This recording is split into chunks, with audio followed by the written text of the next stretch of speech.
வணக்கம்.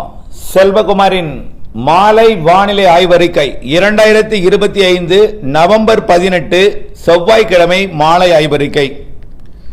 கடந்த 24 மணி நேர மழைப்பொழிவை பொறுத்தவரைக்கும் வேதாரண்யத்தில் நாகப்பட்டினம் மாவட்டம் வேதாரண்யம் 17 சென்டிமீட்டர், திருநெல்வேலி மாவட்டம் ஊத்து 14 சென்டிமீட்டர், திருநெல்வேலி மாவட்டம் நாலுமுக்கு, நாகப்பட்டினம் மாவட்டம் கோடியக்கரை 13 சென்டிமீட்டர், நாகப்பட்டினம் மாவட்டம் திருக்குவளை, திருநெல்வேலி மாவட்டம் காக்காட்சி 12 சென்டிமீட்டர், நாகப்பட்டினம் மாவட்டம் நாகப்பட்டினம் மாவட்டம் வேளாங்கண்ணி 11 சென்டிமீட்டர், நாகப்பட்டினம் மாவட்டம் தலைஞாயிறு, நாகப்பட்டினம் மாவட்டம் திருப்பூண்டி, திருநெல்வேலி மாவட்டம் காக்காட்சி மாஞ்சோலை, திருவாரூர் மாவட்டம் திருத்துறைப்பூண்டி 9 சென்டிமீட்டர், காரைக்கால் மாவட்டம் காரைக்கால், தஞ்சாவூர் மாவட்டம் அதிராமப்பட்டினம், மயிலாடுதுறை மாவட்டம் சீர்காழி தலா 8 சென்டிமீட்டர், திருவாரூர் மாவட்டம் முத்துப்பேட்டை, காரைக்கால் AWS, திருவாரூர் மாவட்டம் திருவாரூர் AWS, மயிலாடுதுறை மாவட்டம் கொள்ளிடம், மயிலாடுதுறை மாவட்டம் செம்பனார் கோவில்,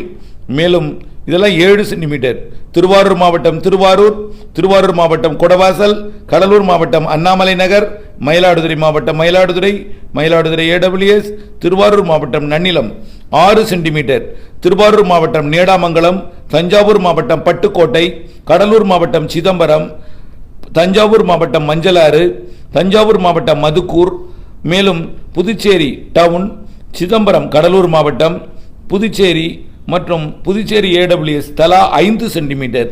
4 சென்டிமீட்டர்ல நிறைய இடங்கள் இருக்கிறது, 3 சென்டிமீட்டர்ல நிறைய இருக்கு, 2 சென்டிமீட்டர் கிட்டத்தட்ட 50க்கு மேற்பட்ட இடங்கள் இருக்கிறது, 1 சென்டிமீட்டர்ல 150 இடம் இருக்கு. அவ்வளோ மழைப்பொழிவு, குறைவான மழை தான் நிறைய இடங்கள்ல பெய்திருக்கு. சரி, அடுத்தபடியாக வானிலை அமைப்புக்குள் போவோம். நேற்றைக்கு தென்மேற்கு வங்கக்கடல்ல இலங்கைக்கு அருகே நீடித்துக் கொண்டிருந்த அந்த காற்றழுத்த தாழ்வு பகுதி தற்பொழுது குமரி கடல்ல நகர்ந்து கொண்டிருக்கிறது.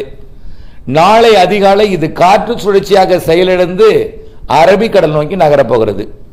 இப்போ நாளை அதிகாலை வரை இது குமரி கடல்ல நகரும் பொழுது மன்னார் வளைகுடாவிற்கு தெற்கு பகுதியிலிருந்து அப்படியே கேரள எல்லையோரம் வரைக்கும் அப்படியே அரபிக்கடல் நோக்கி நகரும் பொழுது இன்றைக்கு ஏற்கனவே ஆங்காங்கே மழைப்பொழிவை கொடுத்த நிலையில இப்ப கூட இந்த நேரத்தில் கூட ஆங்காங்கே மழைப்பொழிவை கொடுத்து வருகிறது. அதன் அடிப்படையில் தற்பொழுது காஞ்சிபுரம் மாவட்டத்தில் கூட மழைப்பொழிவு, ராணிப்பேட்டை மாவட்டத்தில் இருக்கிறது, திருவண்ணாமலை மாவட்டத்திலேயும் மழைப்பொழிவு இருக்கிறது.